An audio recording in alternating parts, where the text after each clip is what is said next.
So I want to start by saying, how does language relate to you? Think about it for a second. Language, in one way or another, represents a part of who you are and how you are. It shapes the world around you. It shapes how you describe yourself and how others describe you.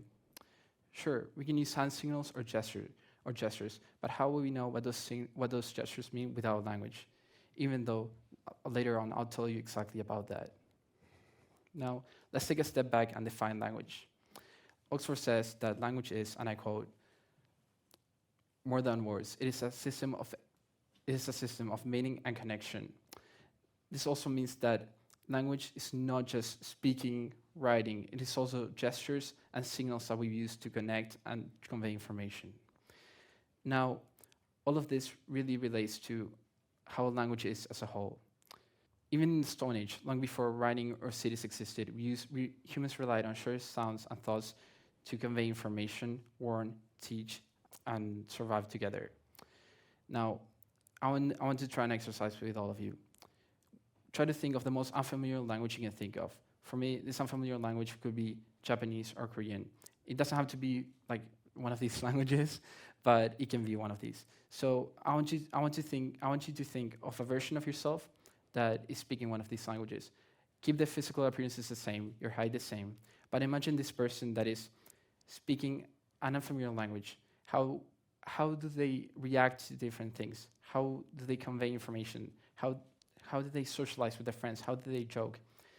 Now, I've tried this exercise, and while that same person, when I compare it to myself, he doesn't act like the same way that I do. He doesn't joke the same way that I do. He doesn't behave the same way that I do.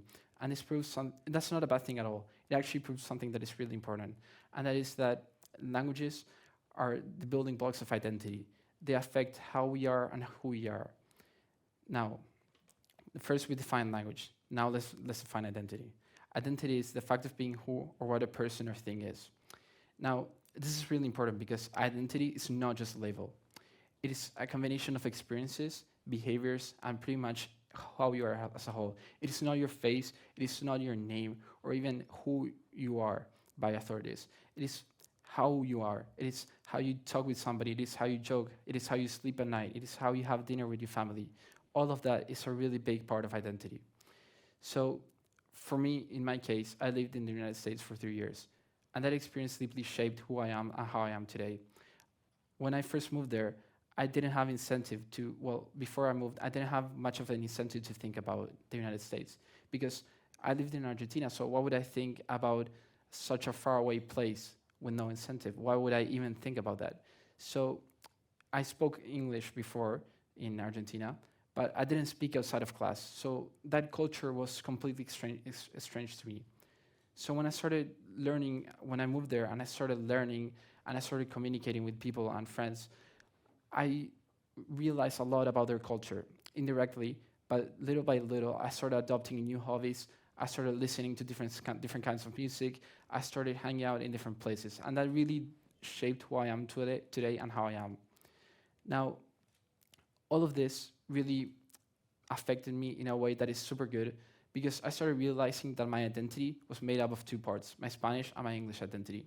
In these two places that I lived all my life, I realized how identity had become a sort of, language, basically, because this language really affected my identity on these two main parts. They became whole in myself, meaning they made up myself in these two places that I lived most of my life.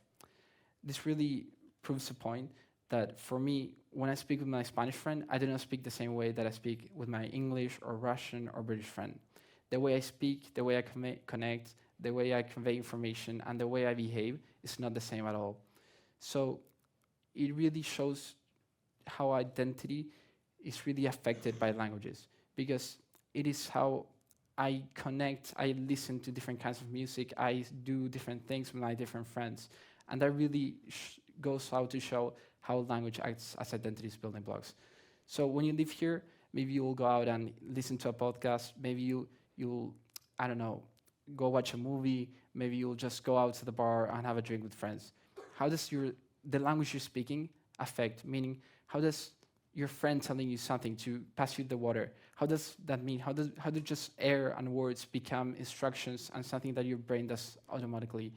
Do you think you would do the same way? Like when somebody tells you to look at something, do you think you will look at it the same way that you do if somebody tells you to look at it in French or Korean or German or Spanish or English? I want you to really think about that. Thank you very much.